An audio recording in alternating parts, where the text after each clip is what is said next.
जय श्री राधे कृष्ण। आप सभी का आपके अपने YouTube channel VK Mishra present में बहुत बहुत स्वागत है। आइए आज आप सब जानेंगे वर्ष 2024 में निर्जला एकादशी का व्रत कब धारण किया जाएगा, व्रत का पारण कब किया जाएगा, किस चीज से किया जाएगा, इस दिन क्या करना चाहिए नहीं करना चाहिए। तो आइए जानते हैं इन सबों के बारे में। आप सभी भक्तों को निर्जला एकादशी व्रत की ढेर सारी शुभकामनाएं। आप सभी के जीवन में लक्ष्मी नारायण की कृपा से आप सभी को सभी प्रकार के सुख और समृद्धि की प्राप्ति हो। इसी प्रकार से ज्ञानवर्धक जानकारियां प्राप्त करते रहने के लिए, व्रत पूजा के बारे में जानने के लिए, कथा को सुनने के लिए चैनल पे अगर आप पहली बार आए हैं तो चैनल को लाल बटन दबा करके सब्सक्राइब करें, साथ में बेल आइकन घंटी को दबाएं ताकि आने वाली वीडियो का नोटिफिकेशन आपको समय से मिलता रहे। वीडियो को लाइक करें, कमेंट में भगवान विष्णु की जय जरूर लिखें। प्रत्येक माह की शुक्ल पक्ष और कृष्ण पक्ष की एकादशी तिथि के दिन एकादशी व्रत धारण किया जाता है। प्रत्येक एकादशी व्रत का अपना विशेष महत्व माना गया है। इसे एकादशी या 11 व्रत के नाम से जाना जाता है।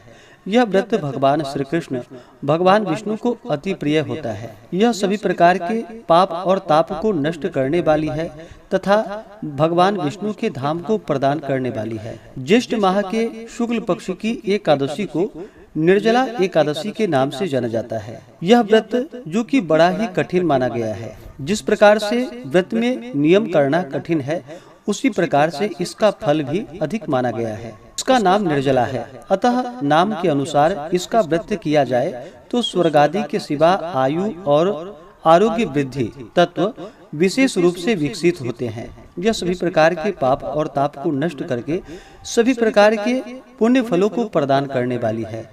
व्यास जी के कथा अनुसार यह अवश्य सत्य है। अधिक मास सहित एक वर्ष की 25 एकादशी न की जा सके तो केवल वर्ष भर में एक निर्जला एकादशी व्रत करने से जो कि संपूर्ण एकादशियों का पुण्य फल प्राप्त हो जाता है। इस व्रत में जो कि अपवित्र अवस्था के आचमन के सिवा बिंदु मात्र भी जल ग्रहण नहीं करना चाहिए। यदि किसी प्रकार उपयोग में जल ले लिया जाए तो उससे व्रत भंग हो जाता है। दृढ़ता पूर्वक नियम पालन के साथ निर्जल उपवास करके सुबह शाम भगवान का पूरे विधि विधान के साथ पूजन करना चाहिए। एकादशी व्रत के लिए जो कि 10वें दिन से ही नियम पालन करना चाहिए।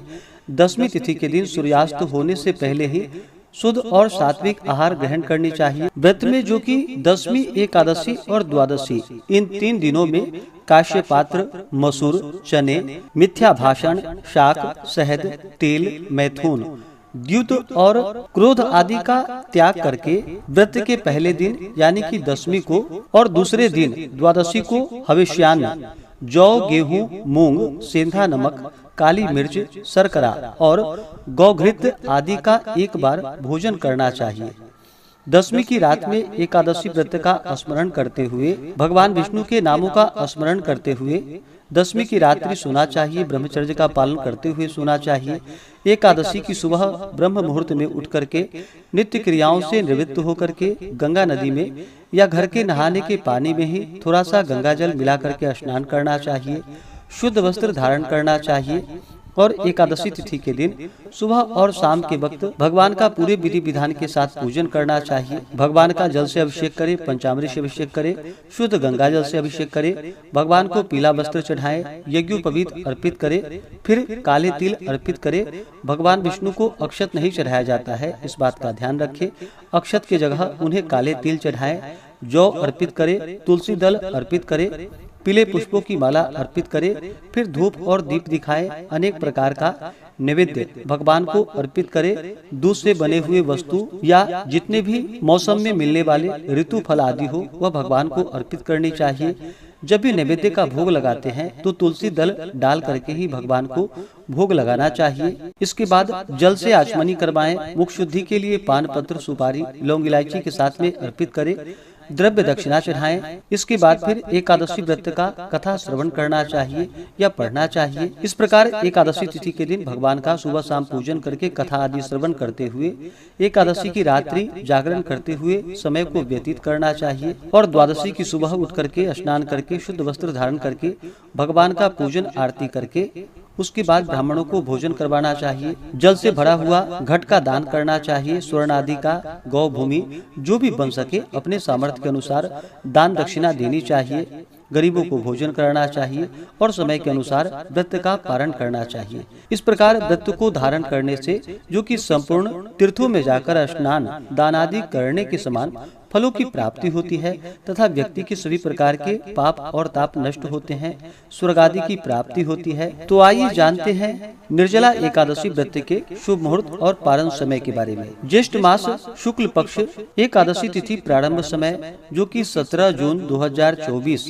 दिन सोमवार सुबह 4:44 और एकादशी तिथि की जो समाप्ति है वह 18 जून 2024 दिन मंगलवार सुबह 6:26 और द्वादशी तिथि की समाप्ति 19 जून 2024 दिन बुधवार सुबह 7:29। तो द्वादशी युक्त वैष्णवों के लिए जो शुद्ध रूप से एकादशी व्रत के लिए समय प्राप्त हो रहा है वह सभी जो कि 18 जून 2024 दिन मंगलवार को सभी भक्तजन व्रत को धारण करेंगे और व्रत का पारण जो कि 19 जून बुधवार को किया जाएगा। पारण का जो समय होगा 19 जून को वह समय सुबह 5:28 से सुबह 7:28 तक होगा।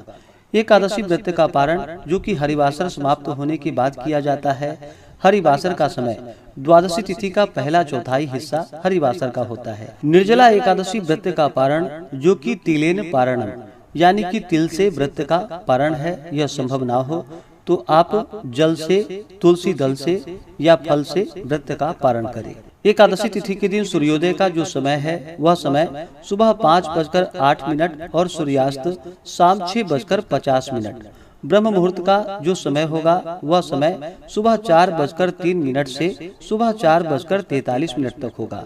योग जो कि शिव योग होगा रात्रि 9:39 तक। उसके बाद सिद्धि योग होगा 18 जून को जो कि त्रिपुष्कर योग बन रहा है जो कि दोपहर 3:56 से शुरू होकर के अगले दिन सुबह 5:24 तक होगा। नक्षत्र जो कि स्वाति नक्षत्र दोपहर 3:56 तक होगा। उसके बाद विशाखा नक्षत्र। जो भी भक्तजन व्रत को धारण करने वाले हैं उन्हें व्रत के दौरान शुद्ध और सात्विकता का पालन करना चाहिए। तामसिक वस्तुओं का, नशीले पदार्थों का सेवन नहीं करना चाहिए। ब्रह्मचर्य का पालन करना चाहिए। व्रत के दौरान किसी के ऊपर क्रोध नहीं करनी चाहिए या अपने मन में किसी के प्रति ईर्ष्या या द्वेष का भाव नहीं लाना चाहिए। पूर्ण भक्ति भाव के साथ भगवान का पूजन करना चाहिए। इस दौरान ओम नमो भगवते वासुदेवाय या श्री कृष्ण गोविंद हरे मुरारी आदि मंत्र जप करना चाहिए। इससे अनंत फलों की प्राप्ति होती है। तो आशा करता हूँ कि यह जानकारी आपको अच्छा लगा हो। ऐसे ही ज्ञानवर्धक जानकारियाँ प्राप्त करते रहने के लिए, व्रत पूजा के बारे में जानने के लिए, कथा को सुनने के लिए चैनल पे अगर आप पहली बार आए हैं तो चैनल को लाल बटन दबा करके सब्सक्राइब करें, साथ में बेल आइकन घंटी को दबाएं ताकि आने वाली वीडियो का नोटिफिकेशन आपको समय से मिलता रहे। वीडियो को लाइक करें, शेयर करें। सुखी रहें और स्वस्थ रहें। जय श्री राधे कृष्ण। धन्यवाद।